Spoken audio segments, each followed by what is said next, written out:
India Pakistan இடையேயான போரை America தனது வர்த்தகத்தை நிறுத்திவிடுவதாக மிரட்டி தடுத்ததாக அமெரிக்க அதிபர் டொனால்ட் ட்ரம்ப் கூறியிருந்த நிலையில் இந்திய வெளியுறவுத்துறை அமைச்சகம் அதற்கு மறுப்பு தெரிவித்துள்ளது. பகல்காம் தாக்குதலை தொடர்ந்து இந்தியா பாகிஸ்தான் இடையே மோதல் ஏற்பட்ட போது இந்திய ராணுவம், கடற்படை, விமானப்படை இணைந்து பிரிசிஷன் ஸ்ட்ரைக்கை மேற்கொண்டு பாகிஸ்தான் ஆக்கிரமிப்பு காஷ்மீர் மற்றும் பாகிஸ்தானில் இருந்த பயங்கரவாத முகாம்களை அழித்தது. இதற்கு பாகிஸ்தான் எதிர்மறையாக ராணுவ நடவடிக்கைகளை மேற்கொண்டாலும் இந்திய ராணுவம் அதை வெற்றிகரமாக தடுத்தது.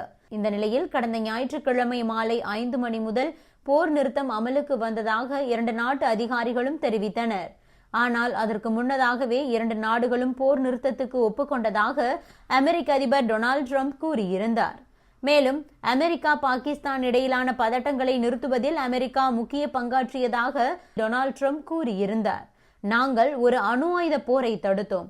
அது மிக மோசமான அணு ஆயுத போராக முடிந்திருக்கலாம். லட்சக்கணக்கான மக்கள் உயிரிழந்திருப்பார்கள். அதை தடுக்க வழிவகுத்ததில் பெருமைப்படுகிறேன். போரை நிறுத்தவில்லை என்றால் 2 நாடுகளுடனான வர்த்தகம் நிறுத்தப்படும் என்று எச்சரித்ததால் 2 நாடுகளும் அமைதிக்கு வந்தன என கூறியிருந்தார். இதனையடுத்து இந்தியாவில் உள்ள எதிர்க்கட்சிகள் பாஜக தலைமையிலான மத்திய அரசை நோக்கி கேள்விகள் எழுப்பின. இந்த நிலையில்தான் இந்தியா பாகிஸ்தான் இடையிலான காஷ்மீர் பிரச்சனை என்பது இருதரப்பு பேச்சுவார்த்தை மூலம் மட்டுமே தீர்க்கப்பட வேண்டும் என்ற மத்திய வெளியுறவுத்துறை அமைச்சக செய்தி தொடர்பாளர் ரந்தீர் ஜெய்ஸ்வால் திட்டவட்டமாக கூறியுள்ளார். டெல்லியில் செய்தியாளர்களை சந்தித்த அவர், காஷ்மீர் தொடர்பான எந்த ஒரு பிரச்சனையையும் இந்தியா மற்றும் பாகிஸ்தான் இருதரப்பு மூலமாகவே தீர்க்கப்பட வேண்டும் என்ற தேசிய நிலைப்பாடு எங்களிடம் நீண்ட காலமாகவே உள்ளது. அது எப்போதும் மாறவில்லை. இந்தியாவில் ஆபரேஷன் சிந்தூர் தாக்குதலால் நிலைகுலைந்து போன பாகிஸ்தான் பயங்கரவாதிகளுக்கு ஆதரவளிப்பதை நிறுத்தி இருக்கிறது. போர் நிறுத்தத்தை ஒப்புக்கொள்ளவில்லை என்றால் வர்த்தக நடவடிக்கையை கைவிடுவோம் என இந்தியாவையும் பாகிஸ்தானையும் அமெரிக்க அதிபர் டொனால்ட் ட்ரம்ப் அச்சுறுத்தியதாக கூறுவதில் எந்த உண்மையும் கிடையாது.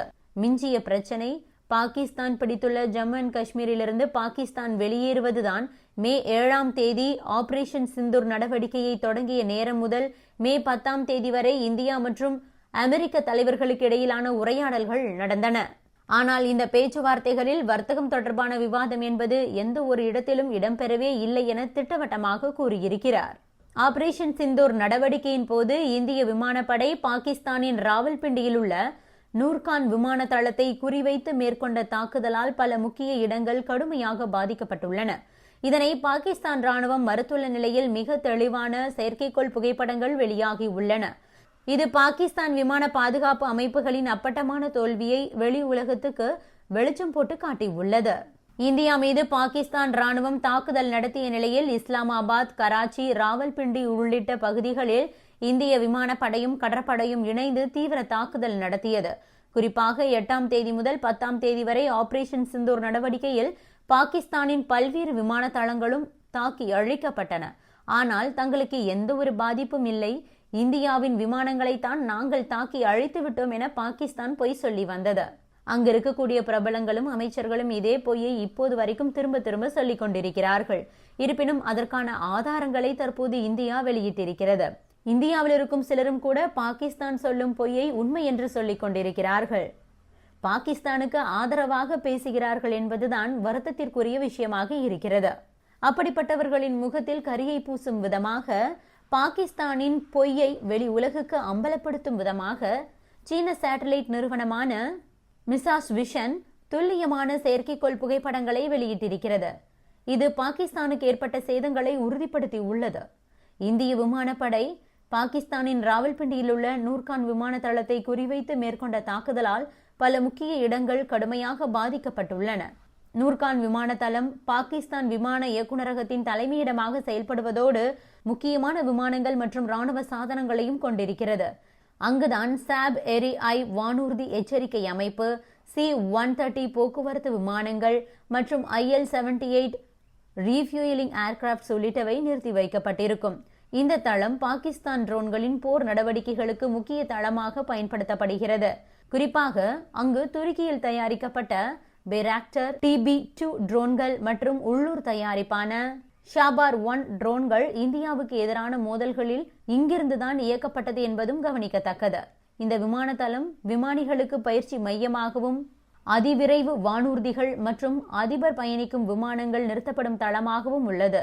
இதற்கிடையே இந்திய விமானப்படையின் தாக்குதலால் அங்கு பல்வேறு அடிப்படை கட்டமைப்புகளை சேதப்படுத்தப்பட்டிருக்கிறது. மேலும் இந்திய நிறுவனமான கவாஸ்பேஸ் வெளியிட்ட செயற்கைக்கோள் படங்களில் பாகிஸ்தானின் போலாரி விமான தளத்தில் ஏற்பட்ட சேதங்களும் தெளிவாக காண முடிகிறது. மே 10 அன்று இந்திய விமானப்படை பஞ்சாப் மாகாணத்தில் உள்ள ரஹீம் யார்கான் விமான தளத்தை தாக்கிய நிலையில் மே 18ஆம் தேதி காலை முதல் 4:59 மணி வரை அந்த ரன்வே இயங்காது என கூறப்பட்டிருந்திருக்கிறது. இந்த தாக்குதல்களால் பாகிஸ்தானின் விமான பாதுகாப்பு அமைப்பு மற்றும் முக்கியமான விமான தளங்களின் பாதுகாப்பு குறைபாடுகள் உலகிற்கு வெளிச்சம் போட்டு காட்டப்பட்டுள்ளன. இது இந்தியாவின் பாதுகாப்பு துறைக்கு ஒரு முக்கிய வெற்றியாகவும் பாகிஸ்தானுக்கு அதிர்ச்சியாகவும் பார்க்கப்படுகிறது. அதேபோல அமெரிக்காவைச் சேர்ந்த மேக்ஸர் டெக்னாலஜிஸ் நிறுவனமும் கூட பாகிஸ்தானின் விமான தளங்கள் பாதிக்கப்பட்டது தொடர்பாக செயற்கைக்கோள் புகைப்படங்களை வெளியிட்டிருக்கிறது. இதன் மூலமாகவும் இந்தியா அந்த விமான தளங்கள் மீது எவ்வாறு தாக்குதல் நடத்தியிருக்கிறது என்பது தெரிய வந்துள்ளது. Subscribe to One India and never miss an update.